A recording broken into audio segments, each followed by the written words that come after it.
Good morning. आज आपको मैं यहाँ पर विद्युत चुंबकीय तरंगों का स्पेक्ट्रम का शेष भाग पढ़ा रहा हूँ। मैं इस स्पेक्ट्रम में विद्युत चुंबकीय तरंगों के स्पेक्ट्रम में जो प्रारंभ में जो तरंगें पाई गई थी वो मैं आपको पढ़ा चुका हूँ। कौन कौन सी तरंगें थी वो? गामा किरणें, एक्स किरणें, पराबैंगनी किरणें, अदृश्य प्रकाश या दृश्य तरंगें, ठीक है ना। और इसके बाद कुछ अन्य प्रकार की किरणें भी विद्युत चुंबकीय तरंगों में पाई जाती हैं। तो अब पढ़ा रहा हूं, इसको देखिए। अगला पार्ट क्या है? जो विद्युत चुंबकीय तरंगों में जो किरणें पाई जाती हैं या तरंगें पाई जाती हैं वो है अवरक्त किरणें या अवरक्त तरंगें, इंफ्रारेड वेव्स या रेज, ठीक है। तो ये जो तरंगें हैं, इन तरंगों की खोज सबसे पहले सन 1800 में हर्शेल नामक वैज्ञानिक ने की थी। और इन तरंगों की जो तरंग दैर्घ्य है लैम्डा, वो दृश्य प्रकाश की तरंग दैर्घ्य से अधिक थी। दृश्य प्रकाश की तरंग दैर्घ्य की जो अंतिम सीमा थी, दृश्य प्रकाश की तरंग दैर्घ्य क्या थी? 3900 एंगस्ट्रॉम से 7800 एंगस्ट्रॉम। तो अवरक्त किरणों की जो तरंग दैर्घ्य है वो है 7800 एंगस्ट्रॉम से यहां से करीब करीब 1 मिलीमीटर तक, ठीक है ना। 1 मिलीमीटर तक इसकी तरंग दैर्घ्य है। इसमें थोड़ा वेरिएशन हो सकता है, ठीक है ना। 1 मिलीमीटर लिख दो इसको, और हो सकता है किसी बुक में इसको कुछ अलग दे रखा हो, थोड़ा बहुत वेरिएशन हो सकता है इस रेंज में। अब इसमें आवृत्ति आप निकाल सकते हैं। आवृत्ति का फॉर्मूला मैं आपको बता चुका हूं, C = F × Z लैम्डा। तो यहां से F = C/λ से आप F की वैल्यू, आवृत्ति की वैल्यू निकाल सकते हैं, ठीक है ना। इनको मीटर में रखिए। अब इन तरंगों का जो उपयोग है, जो इनकी खोज है, ये खोज किसने की है? इनकी खोज हर्शेल ने। इनका उत्पादन कैसे होता है? उत्पादन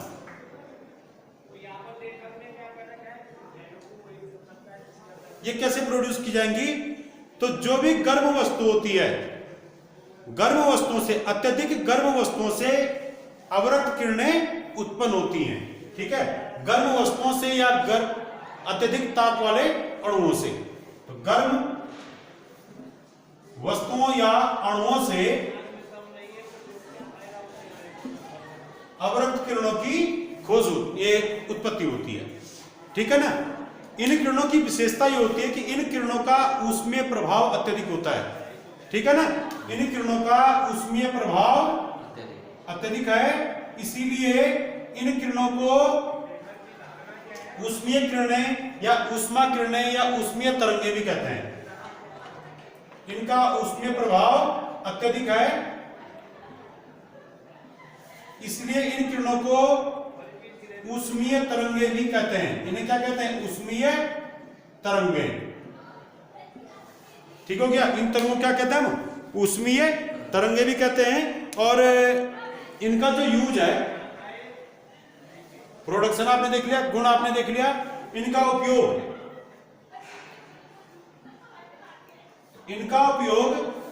अंधेरे में फोटोग्राफी करने में, कोहरे के मौसम में फोटोग्राफी करने में किया जाता है, ठीक है। या अगर बहुत ज्यादा उजाला नहीं है, ठीक, तो अंधेरे में और कोहरे में फोटोग्राफी करने में, अंधेरे एवं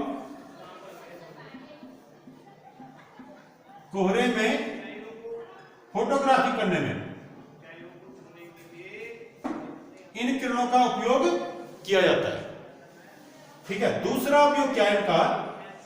क्योंकि इन किरणों में ऊष्मा बहुत अधिक होती है, ऊष्मीय प्रभाव बहुत अधिक होता है, ठीक है। तो ये जब किसी वस्तु पर पड़ती हैं, तो अगर किसी वस्तु में द्रव के अणु हैं, तो द्रव के अणु क्या करते हैं? इन किरणों से ऊष्मा को शीघ्रता से अवशोषित कर लेते हैं, ठीक है।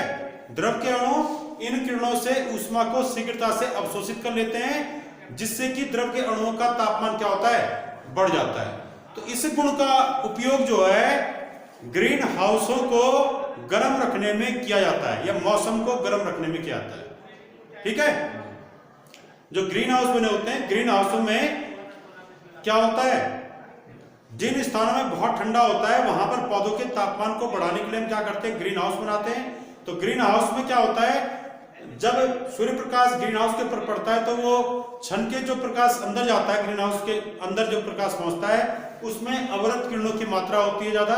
तो अवरक्त किरणें क्या करते हैं, ग्रीन हाउस के अंदर जो जल के अणु होंगे वो अणु अवरक्त किरणों को अवशोषित कर लेते हैं, जिससे कि वहां पर जल के अणुओं का तापमान बढ़ जाता है। होता क्या है, जो अवरक्त किरणें हैं, इन किरणों की जो आवृत्ति है वो आवृत्ति जल के अणुओं की स्वाभाविक आवृत्ति के बराबर यदि हो जाए तो ऐसी स्थिति में अन्नाद की स्थिति आती है, जल के अणु अधिक आयाम से कंपन करने लगते हैं।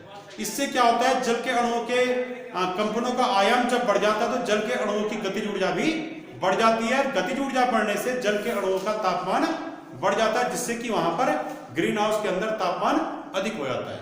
ठीक है, तो इस कारण इससे हम ये कह सकते हैं कि जो अवरक्त किरणें हैं, अवरक्त किरणों के द्वारा मौसम को गर्म रखा जा सकता है, ठंडे स्थान को गर्म रखा जा सकता है, या ग्रीन हाउसों के अंदर का तापमान बढ़ाया जा सकता है, जिससे कि ग्रीन हाउसों के अंदर जो पौधे होंगे उनका तापमान बढ़ा रहेगा तो उनकी वृद्धि सही ढंग से होगी। ठीक है ना। तीसरा, इसमें जो आपका एक और उपयोग है, इसमें कहीं पर अगर चोट लग जाए, सूजन आ जाए, तो सूजन में सिकाई करने में अवरक्त लैंपों का उपयोग किया जाता है, इंफ्रारेड लैंप। तो इंफ्रारेड लैंप का उपयोग चिकित्सा में सिकाई करने में किया जाता है। ठीक है ना, सेकने में, सिकाई करने में।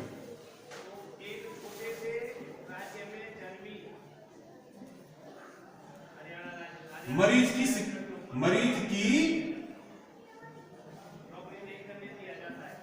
सिकाई करने में। और वो लैंप क्या होगा, इंफ्रारेड लैंप।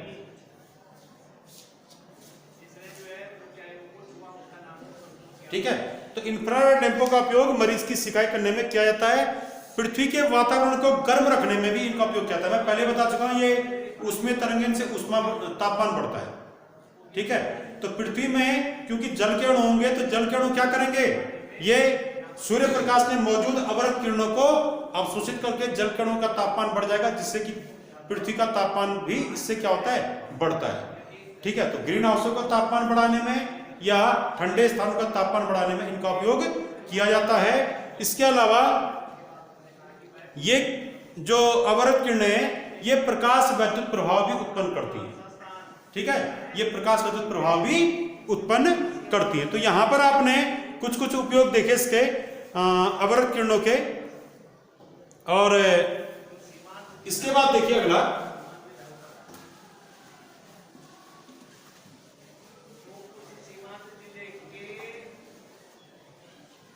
अवरक्त किरणों के बाद सूक्ष्म तरंगें।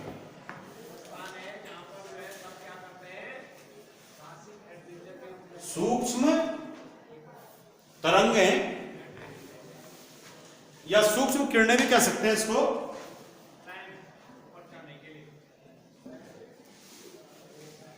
माइक्रो वेव्स, माइक्रो वेव्स, सूक्ष्म तरंगें। तो ये जो तरंगे हैं, इनकी जो तरंग दैर्घ्य है, इनकी तरंग दैर्घ्य सूक्ष्म किरणों की है। ये क्या है, अवरक्त किरणों की कहां पर हमने एंड की थी, 1 मिलीमीटर पे। तो इनकी तरंग दैर्घ्य 1 मिलीमीटर से 1 मीटर तक। ठीक है, कि जो तरंगे हैं उनको हम कह देंगे सूक्ष्म तरंगे 1 मिलीमीटर से 1 मीटर तक। कुछ जगह हो सकता है इसको 0.1 लिखा हो। ठीक है, कुछ सूक्ष्म तरंगे ऐसे जिनकी तरंग दैर्घ्य 0.1 मिलीमीटर से 1 मीटर तक है, पर अधिकांश एक जो सामान्य रेंज है वो है 1 मिलीमीटर से 1 मीटर तक। ठीक है, और इनकी जो खोज है, इनकी खोज की है सन 1888 में हर्ज नामक वैज्ञानिक ने। ठीक है ना। हर्ज ने बाद में इन्हीं तरंगों की खोज मार्कोनी के द्वारा भी की गई है सन 1896 में। अंतर यह था, हर्ज ने जिन सूक्ष्म तरंगों की खोज की थी उनकी तरंगदैर्घ्य थोड़ा कम थी। मार्कोनी ने जिन सूक्ष्म तरंगों की खोज की, माइक्रोवेव्स की खोज की, उनकी तरंगदैर्घ्य कुछ अधिक थी। ठीक है ना। पर सबसे पहले खोज हर्ज ने की है इनकी, इसलिए इनका नाम हर्ज तरंगे भी है। ठीक है ना। तो सूक्ष्म तरंगे या माइक्रोवेव, इनका उपयोग किया जाता है माइक्रोवेव ओवन में। ठीक है। सूक्ष्म तरंग भट्टी, माइक्रोवेव ओवन, ये खाना बनाने के लिए एक डिवाइस है, एक भट्टी है, तो उसमें सूक्ष्म तरंगों का उपयोग किया जाता है। ठीक है।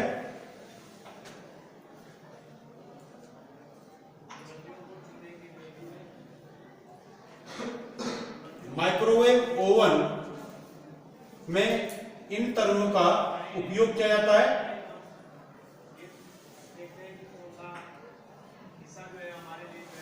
और एक इंपॉर्टेंट उपयोग और है इसका, रडार में, विमान संचालन के लिए जो रडार प्रणाली है, रडार प्रणाली में सूक्ष्म तरंगों का उपयोग किया जाता है। ठीक है। विमानों के संचालन में,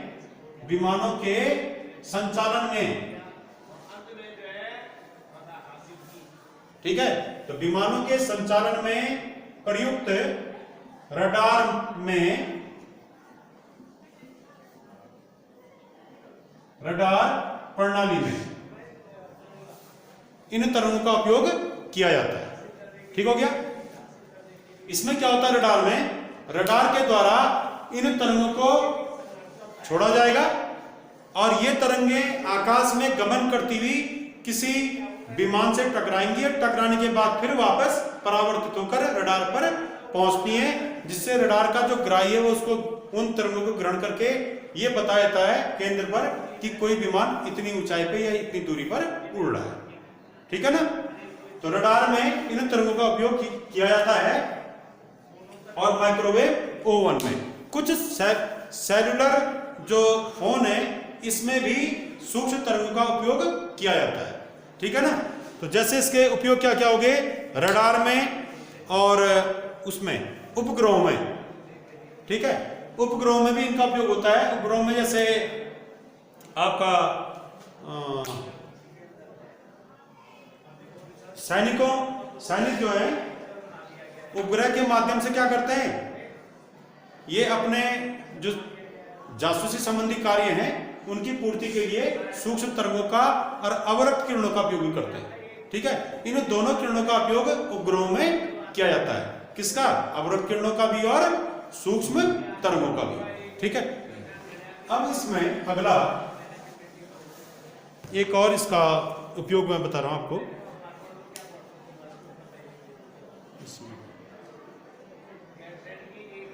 बाकी हो गया। अगला देखिए इसमें अंतिम, रेडियो तरंगे। रेडियो तरंग,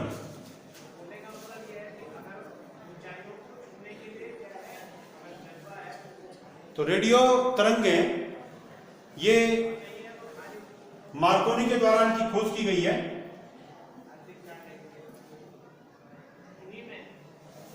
ठीक है। मार्कोनी के द्वारा इनकी खोज की गई है और इनकी जो रेडियो तरंगों की जो तरंगदैर्घ्य है वो तरंगदैर्घ्य परिसर है कुछ मीटर से कुछ किलोमीटर तक। जैसे 1 मीटर से 10,000 किलोमीटर तक की जो तरंगे हैं वो रेडियो तरंगों के अंतर्गत आती हैं।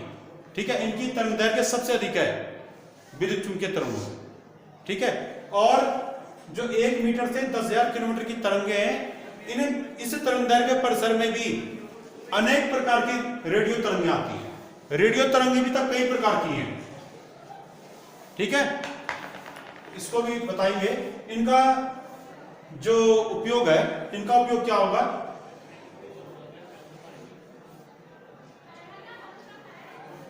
और इनका उत्पादन। तो रेडियो तरंगों का उत्पादन देखिए पहले। इनका जो उत्पादन है ये दोलन गति करने वाले आवेश की गति से ये तरंगे उत्पन्न होती हैं। ठीक है, बहुत तेजी से दोलन गति करने वाले आवेशों के कारण रेडियो तरंगे उत्पन्न होती हैं। और इनका जो उपयोग है, इनका उपयोग रेडियो में,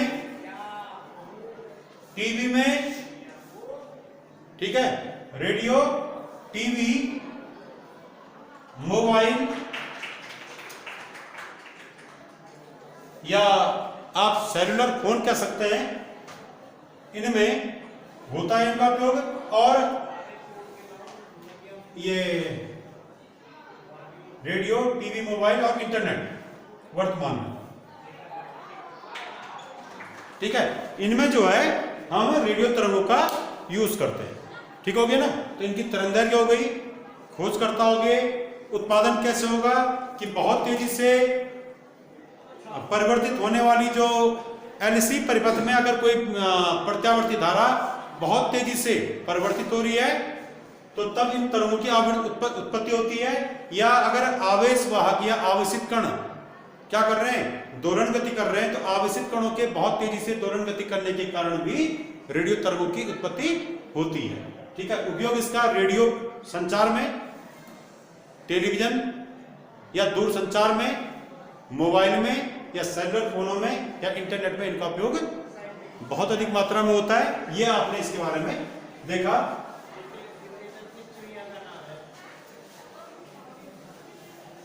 एक उपयोग मैं इसका कहीं और देख रहा था, ये जो अवरक्त किरणें हैं,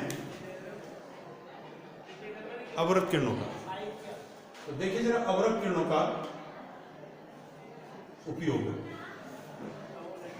कुछ चीजें जो छूट रही हैं।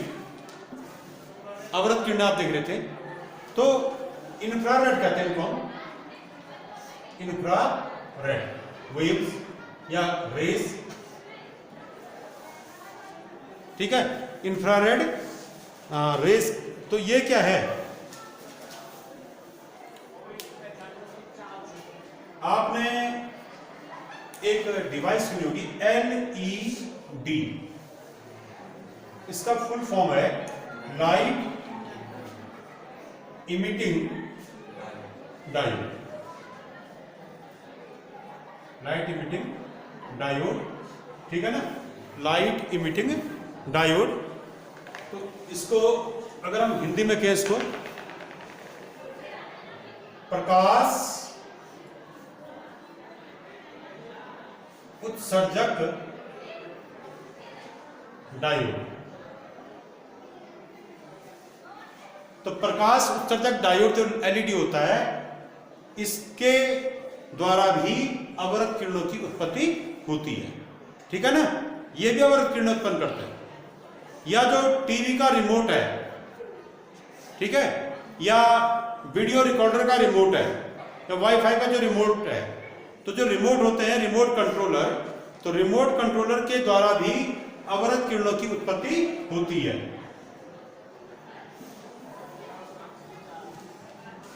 टीवी या वीडियो रिकॉर्डर का जो रिमोट कंट्रोलर है,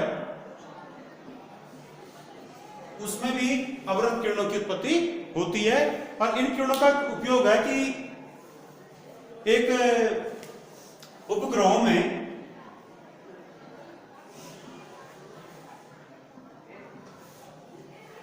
एक डिटेक्टर संसूचक होता है जिसे कहते हैं इंफ्रारेड डिटेक्टर।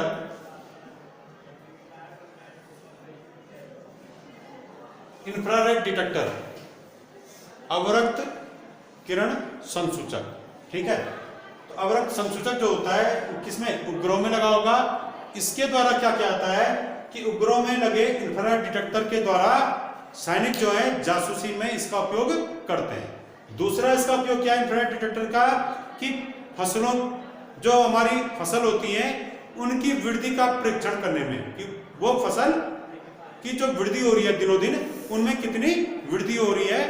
वृद्धि का मतलब कोई पौधा कितना बढ़ रहा है। ठीक है, तो उनमें वृद्धि का परीक्षण करने में भी इंफ्रारेड डिटेक्टर का उपयोग किया जाता है। तो इंफ्रारेड डिटेक्टर में अवरक्त किरणों का ही उपयोग होता है। ठीक है ना।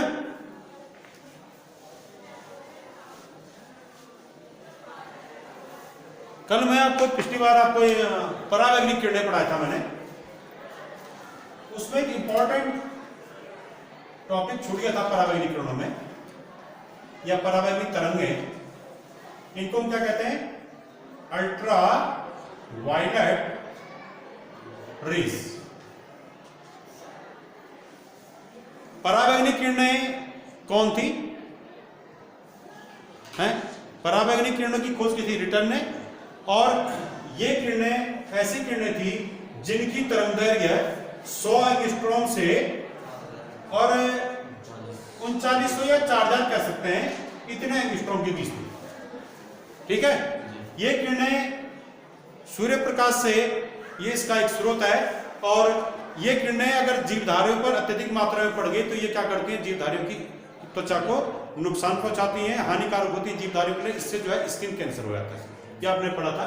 और ये जो किरणें हैं, ये जब सूर्य प्रकाश से पृथ्वी की ओर आती हैं, सूर्य से पृथ्वी की ओर आती हैं, तो बीच में पृथ्वी के ऊपरी पृष्ठ से 40 से 50 किलोमीटर की ऊंचाई पे एक परत होती है जिसको हम कहते हैं ओजोन परत। ठीक है ना, ओजोन परत। तो ओजोन परत क्या करती है? वो परावैगनिक, सूर्य प्रकाश में मौजूद परावैगनिक किरणों की अत्यधिक मात्रा को अवशोषित कर लेती है। ठीक है, और तब ओजोन परत से छन के जो बाकी परावैगनिक प्रकाश पृथ्वी तक पहुंचता है, उस परावैगनिक किरणों प्रकाश में क्या होता है? वो उसमें जो है उतनी विध्वंसक या उतनी मारक क्षमता नहीं रहती है, तब वो जीवधारी के लिए उतनी खतरनाक नहीं होती है। ठीक है ना, परंतु फिर भी अगर परावैगनिक किरणें शरीर पे पड़ गई तो ये अपना हानिकारक प्रभाव दिखाती है। ठीक है ना, ज्यादा मात्रा पड़ गई तो जो कांच है, कांच क्या करता है? परावैगनिक किरणों को अवशोषित करता है। कांच भी करता है अवशोषित। इसीलिए जिन घरों में खिड़कियों पर कांच लगा होगा तो कांच से छनकर जो प्रकाश घर के अंदर तक आता है, उस प्रकाश में परावैगनिक किरणों की मात्रा बहुत कम रहती है। क्यों? क्योंकि कांच ने अपने ऊपर आपतित सूर्य प्रकाश में से अधिकांश परावैगनिक किरणों को अवशोषित कर लिया। तो कांच से छनकर अंदर आने वाला जो प्रकाश है, उस प्रकाश में परावैगनिक किरणों की मौजूदगी बहुत कम होती है और वो प्रकाश उतना घातक नहीं होता। ठीक है, आपने देखा होगा जो वेल्डिंग करते हैं, तो वेल्डिंग करने वाले जब वेल्डिंग करते हैं तो उससे कुछ चिंगारियां उत्पन्न होती हैं। तो वेल्डिंग करने वाला अपनी आंखों पर एक काला चश्मा लगाता है, एक विशेष प्रकार के कांच से बना चश्मा लगाता है। ठीक है ना, तो वो क्यों लगाता है? कि जो वेल्डिंग करने के दौरान जो स्पार्क उत्पन्न होता है, चिंगारी उत्पन्न होती है, वो चिंगारी में परावैगनिक किरणें होती हैं। वेल्डिंग के दौरान उत्पन्न चिंगारियों में परावैगनिक किरणें होती हैं और वो किरणें जीवधारियों के लिए घातक हैं। इसीलिए क्या करते हैं कि वेल्डिंग करने वाला आंखों को बचाने के लिए, शरीर को बचाने के लिए एक विशेष प्रकार के कांच से बना हुआ एक कवच लेता है, एक आवरण लेता है या चश्मा लेता है, जिससे कि उसकी आंखें बच जाती हैं। क्यों? उस चश्मे से होकर जो प्रकाश आएगा वो इस परावैगनिक किरणें जाएंगी, तो उन परावैगनिक किरणों को चश्मा क्या कर देगा?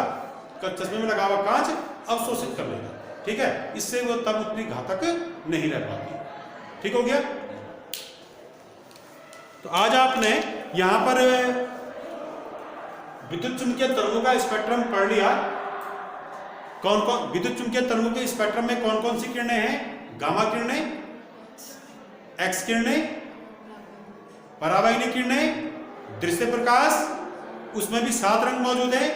ठीक है, और उसके बाद अवरक्त किरणें। फिर अवरक्त किरणों की तरंगदैर्घ्य दृश्य प्रकाश में मौजूद लाल रंग की तरंगदैर्घ्य से ज्यादा होगी है, और परावैगनिक किरणों की तरंगदैर्घ्य दृश्य प्रकाश में मौजूद बैगनी रंग से कम होगी, इसलिए उनका नाम रखा गया परावैगनी, बैगनी से कम तरंगदैर्घ्य। और अवरक्त किरणों में अवरक्त, इंफ्रारेड, वो नाम रेड इसलिए आया है क्योंकि अवरक्त किरणों की तरंगदैर्घ्य रेड कलर वाली वेव्स से ज्यादा होती है। ठीक है, फिर अवरक्त किरणें, उसके बाद सूक्ष्म तरंगे, और सूक्ष्म तरंगों के बाद रेडियो तरंगे। रेडियो तरंगे भी कई प्रकार की हैं। ठीक है, अति सूक्ष्म रेडियो तरंगे, सूक्ष्म रेडियो तरंगे, फिर उच्च रेडियो तरंगे, अति उच्च रेडियो तरंगे, परा उच्च रेडियो तरंगे, और उन अलग अलग तरंगों का उपयोग किसी का जो है रेडियो तरंगों का एक उपयोग नेविगेशन में होता है, समुद्र में नेविगेशन में, संदेशों को एक स्थान से दूसरे स्थान में समुद्र में किसी संदेश को भेजने के लिए भी रेडियो तरंगों का उपयोग होता है। नेविगेशन कह सकते हैं आप उसको। तो इसमें उपयोग होता है रेडियो में, मोबाइल में, इनमें, टीवी में, इन सभी में क्या होता है, रेडियो तरंगों का उपयोग होता है। ठीक है, तो ये हमारा चैप्टर खत्म हुआ। Thank you.